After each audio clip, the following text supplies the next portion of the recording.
Mastering the phrase, count us in.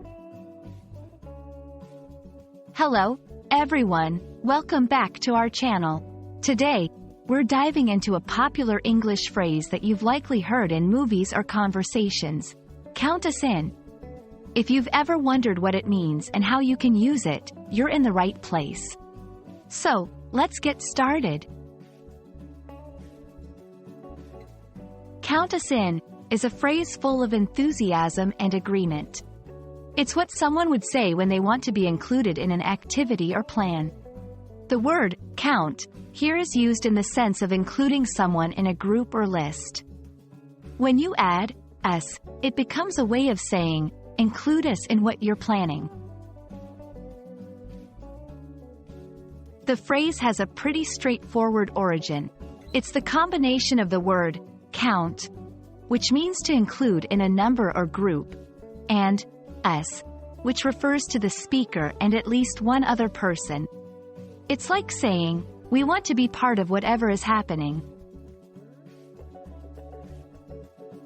Using count us in is as simple as saying it in response to an invitation or suggestion.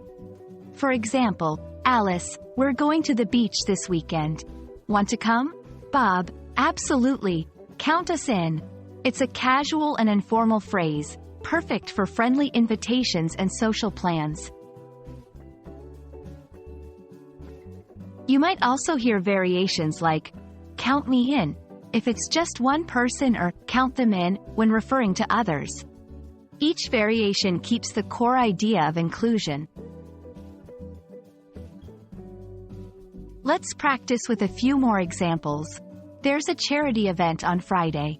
Count us in. They're organizing a soccer match. Count us in. It's a phrase that conveys enthusiasm and a willingness to participate, so the tone is often upbeat and positive.